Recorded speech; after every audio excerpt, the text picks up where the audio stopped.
give you 5 quick items to make sure that you get the maximum result. Real simple. I'm going to do it real quick because we got to finish. The difference in people, the difference in performance, the difference in the final result, the outcome, is it usually dependent upon skill? Is that what makes one person better than another, yes or no? How many have seen someone with unbelievable innate skill get wiped out by an athlete, a person, a business individual who clearly had less skill? How many have seen this happen? Say aye. It's our ability to maximize. We said on day 1, leaders are what transform organizations. You want to grow this company, you want to transform this company, leaders do it. A leader doesn't mean everybody else follows you. It just means that you have a higher what? A higher standard than anybody else does. What will make you the leader is when you have a higher expectation, not of other people. Anybody can do that. Of whom? Of yourself.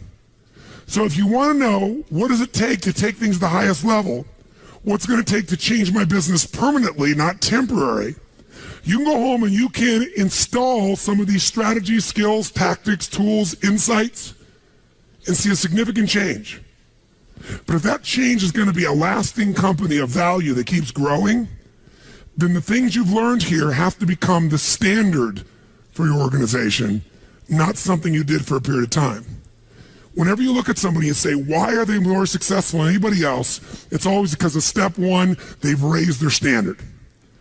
If you go back home and you want to change your life in any way, personally, professionally, or your company, as boring as it sounds, as stupid as it ain't sounds, you might say, I spent all this time, this energy, this money, and you're going to tell me to raise my standards? Yes. Because even though that's not sexy, it is the only thing that creates lasting change. You can go on a diet and you can lose weight, but what will that person eventually do? They'll go where? Back, unless they raise their standard. Now that sounds so trite and stupid and positive thinky or old school, but the truth is it's the truth. So maybe I can language it in a way that's more compelling to you or more simple. What does it mean when we say raise our standards? It means you turn your shoulds into musts. The difference in people is that they turn their shoulds into musts. The things that you used to say I should do, you do your shoulds when it's convenient, when it's comfortable, when it goes your way. But when something is a must, not to other people, but a must to you, do you find the way to get it done, yes or no? Yes. So the difference in people is what's their must, or another word for that is what's their standard. Every person in this room right now, our bodies are a reflection of our physical standards. They are not a reflection of our desires. Most people have a desire for more energy or a better body or a stronger body or a more fit body. We don't get our goals, we get our musts. The ones that are the musts become how you are. And guess what? It shows up in your rituals. When it's a must, you have different rituals, different things you do consistently when you must have your body a certain way than you should or you'd like to or you ought to. How many follow what I'm talking about here? Say aye. So whether we want it or not, the only way to change your body long term is change what the must is for you. Now, I'm not telling you what it should be. Who the hell am I? I'm just saying maybe it's time for you to take a look. Because many times you set the standard a long time ago, or you lost the standard completely because most of us base our standards by our environment. Who you spend time with is who you tend to become. So if everybody around you is gaining a little weight, or everybody around you is, constantly tired, after a while, even if you had high energy, you don't want to make fun of them or tease them or make them feel bad. So gradually, subconsciously, you lower your own standard just a little bit. And that little bit is that old metaphor, overused but true. You take a frog and put him in boiling water, what's he going to do? Jump right out. But if you put him in and turn the water up real slowly, over time, it'll boil to death. That's most people's lives, isn't it? And it's usually because you haven't remembered the power of who you spend time with. Who you spend time with is who you become. So one of the things that's great about this 5 days is you found people from all over the world who are all absolutely committed to go day and night and day, literally, sometimes with food, sometimes without, but whose standard was, I am here to maximize who I am, what I'm about, what I'm going to take home, what I'm going to create. That raises your game. Remember, play against somebody you're better than, your skills are going to go down. Play against somebody better than you, just to stay on the court, the game has to go up. Want to change your life? Raise your standard. Want to raise your standard the most? Get around where it's better. Surround yourself with people playing the game much higher than you are. So just to be around them, your game has to rise. That's part of what we try to do. When we come into a company, we create that by raising the standard amongst them. Or you got to do it by yourself, but you got to do it. How many agree with me on this? Say aye. And it starts with whom? It starts with us. So raise the standard. I remember when I met Michael Jordan for the first time, and it was while he was still with the Bulls. And I asked him, I got a chance to do some coaching a bunch of people, and I think I introduced him because of this. And I said, Michael, I said, how is it you do this? I mean, you're the best that's ever lived at this stage. Got to ask the same question of Wayne Gretzky. And interesting, Wayne Gretzky, I'd read someplace and he gave me the same answer. I asked him the same thing. You're not the fastest. You're not the strongest. You're not, you don't, how is it you're the great one when you're not the fastest, the strongest, the quickest? And he said, well, Tony, I appreciate the compliment, but he said, I think one of my advantages is most people skate to where the puck is, and I skate to where the puck is going. The power of what? Anticipation. He knows the pattern. With Jordan, his standard was, I asked him, he said, Tony, everybody, I said, what makes you the best? Is it natural ability? Is it talent? Is it skill? Is it God-given? Is it strategy? What is it? He said, Tony, I think I can say this to you without it sounding like hyperbole. He said, I have got unbelievable natural skills. But he said, study my history and you'll know why I am who I am. I did not make the high school varsity team when I was a sophomore in school. High school, I got cut. He said, I had a lot of natural talent, but the greatest gift of my life was a coach who said, you're not on the team. And I looked at him, I laughed at him. I said, you got to put me on the team. I'm the most talented guy out there. He said, no, you're not. He said, you have a lot of natural talent, but you have no heart, no absolute commitment, no real drive. You're not on my team. And it just crushed him. And finally he negotiated and he said, look, you want to be on my team next year? Simple. Meet me every morning before school for a one-on-one practice, and I'll take this raw talent and I'll teach you discipline. I'll show you how to raise your standard. And if you show up the whole year, I'll guarantee you a spot next year. And if you don't, probably the same outcome's going to happen when you try out next year. He couldn't believe it. And guess what? Most people don't know. Michael Jordan got up every morning and drilled and drilled and drilled and didn't get to be on the team. And next year he was on the team, and he was not only good, he was great. Guess when his career exploded? When he lost again the championship to Detroit. And he was on the bus. He said he was crying in the back of the bus, physically crying, pissed off at all the other players that they hadn't done their job. And something inside of him snapped and realized, crying, whining, blaming everybody else is not the problem. I need to raise my... Because he realized that's what did it for him originally. And you know what he did that year? He lifted weights like never in his entire life. He decided he was going to dominate every person, every floor, every place, every spot in the country. He's going to be stronger than anybody. He practiced like he'd never practiced in his life. And oh, by the way, he won how many NBA championships? How many in a row? 3. Retired, came back and won how many in a row? 3. Never anybody in history would even dream of such a thing, especially after retirement. That's the power of raising your standard. But guess who he competes with? Michael told me one time, he goes, Tony, if I competed with other people, I wouldn't be who I am. He said, my competition is with the best I can be. They're trying to compete with me. That's why I beat them. Because they're competing with where I am. But I'm competing with where I can be. Think about that mindset. Think how your life would be different if you raised the standard of what you expected from yourself, not your people, yourself, to that level. How things could shift. It's all about changing your shoulds to musts. It's all about going back and saying, this is how it's going to be. It's like when Gary Vee was here and guys were saying, man, I'm working so hard, man. I work from 9 to 6. He goes, yeah, what are you doing from 8 to 2?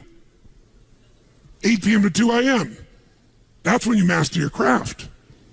I always say to people, it's what you practice in private that you'll be rewarded for in public. People say, oh my God, you have this great ability, this great skill. They didn't see all the hours. This class, this course, I know tons of this stuff like the back of my hand, but if you talk to my team who's exhausted, they'll tell you we're up to 4 a.m. almost every night. To be able to figure out how to provide for you a life cycle and get it to be real so you can think about Nike and give you accurate information about when did they really get to young adult, when they fall down. We had to make phone calls, read financials, do all kinds of stuff. We did all that stuff. We were doing all these things and we've accomplished so much, and I figured out how to make it even better.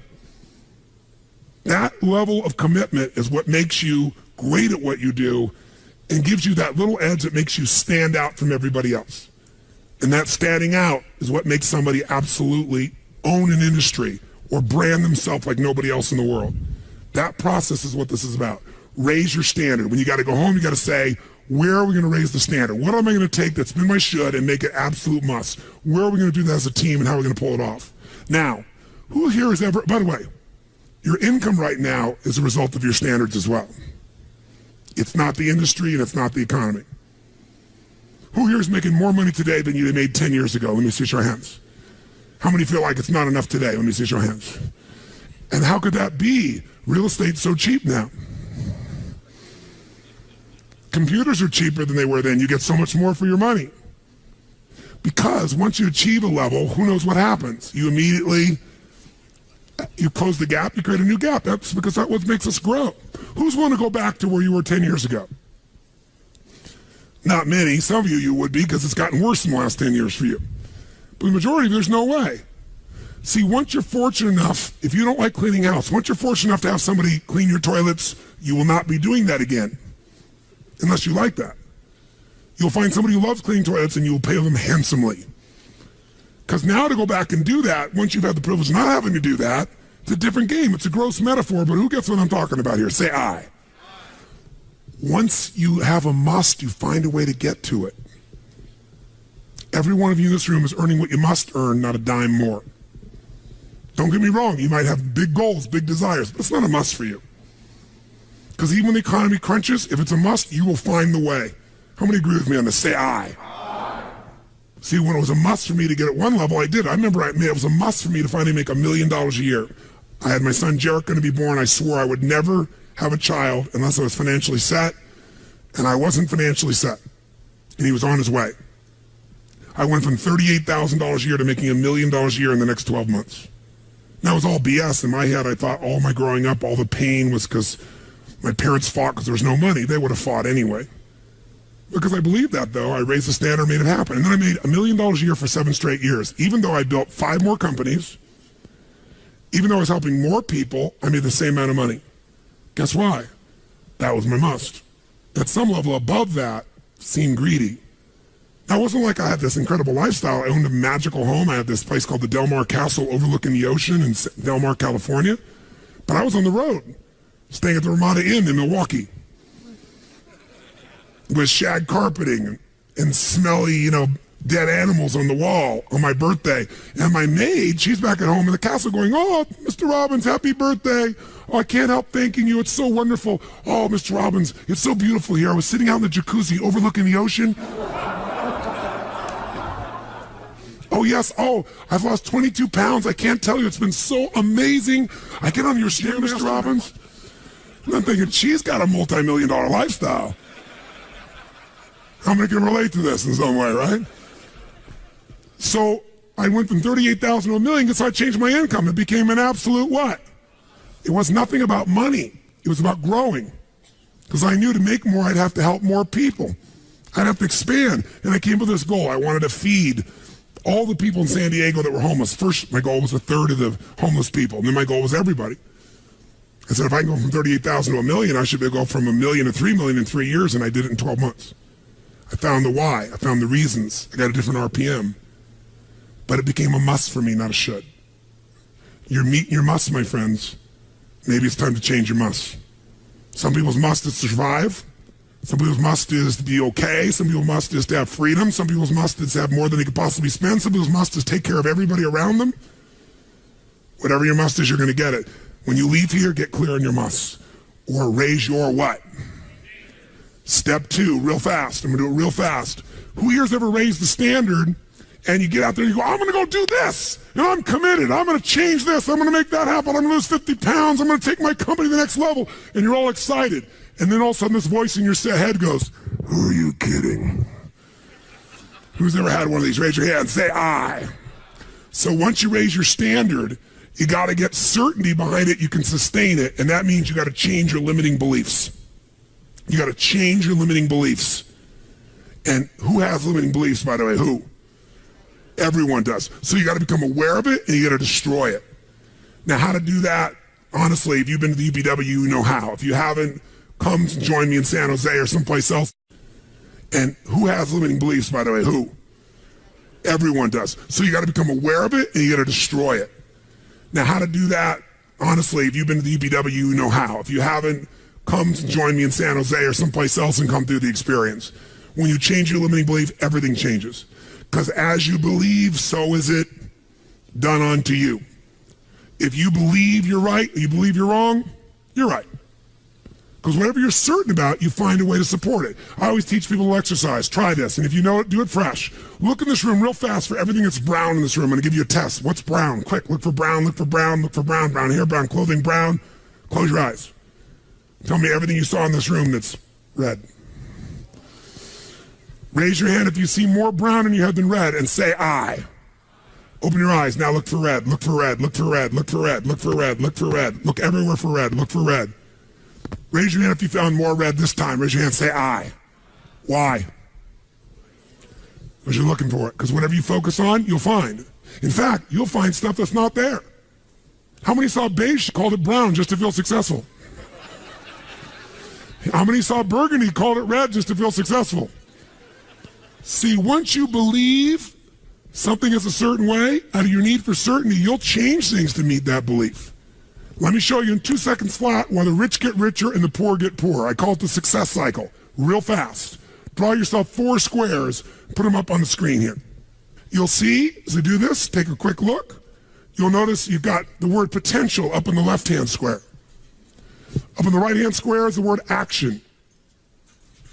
Bottom right is the word results. Bottom left is the word belief, or another word for that would be a sense of certainty. Potential, action, belief, results. And notice there's arrows in a clockwise fashion where they just keep feeding each other over and over and over again. So again, it's potential, action, results, belief, or another word for that would be certainty. Now, did you ever notice how rich people tend to get richer and poor people to get poorer? And I don't just mean rich in financial terms. I mean people that are rich emotionally. Do you ever notice how happy people tend to get happier? And depressed people tend to get more depressed? How many have found this to be true? Say I. It's because the power of momentum and what I'm about to show you. So let me show you something here. What's the potential of any human being? You tell me, quick. Unlimited. Do most people's results reflect that true potential? Yes or no? No way. Why? Because most people aren't taking enough what? But is it possible to take a lot of action and still get lousy results? What if you got a salesman that works for you and they walk out and they knock on 100 doors and they say, you wouldn't want to buy anything from me, would you? Or they don't say that verbally, but they say it non-verbally. Is that going to affect their results? Yes or no? So it's not enough even to take enough action, because when we believe it's not going to work or we're uncertain, does that affect how much of our potential we tap? Yes or no? See, if you don't think it's going to work, you're not going to put out a bunch of your energy when you think it's going to fail. And by the way, when you're not sure, you tap little potential. Do you take little or a lot of action? When you're not sure, when you think it's not going to work, do you take massive action or little action? Now, when you take little potential with little action, what kind of results do you get? Little lousy results. And when you get lousy results, what does that do to your belief? You go, see, I told you it wasn't going to work. Told you it was a waste of time. And then, by the way, when you have less belief, how much more potential do you take? More or less? If it's possible, you tap less potential, more or less action. Less. And what happens to your results? They get even what? And now they got worse results. What does that do to your belief? And by the way, now you see the current economy. Isn't it true? Everybody out there is going, oh my God, the results are so bad, it's going to get worse in the future. so I better pull in my horns. There's less potential, so I'm not going to push as hard. I'm not going to take much action. Oh my God, I'm getting lousy results with little potential action. Oh my God, it's going to get worse. That's what creates a recession, depression, whatever you want to call it. How do you change that? By the way, can it work the opposite direction? What would happen if something inside you gave you so much certainty inside of you that you felt absolutely certain that recession was your friend, that the worst economy for you was the greatest time on earth, that all you had to do was manage your state and apply your fundamentals and immerse, stay coached so you don't get off the target, keep taking action, and you could own your business and you go to other people's businesses. How many believe that, by the way? Now say I. When you have that kind of certainty, are you going to use more of your potential when you go home or less? Which one, my friends? Are you going to take less or more action? When you are certain and you use lots of your potential with massive action, what kind of results do you get? Massive action gets massive results. What kind of belief do you get now when you get better results? You go home, you use your core story. You go home and you take one of these techniques, you get a different response. You go home and you stimulate a new source of profit or income. You go home and you add a service. You go home and do anything. And it works. Your brain goes, yeah, it works.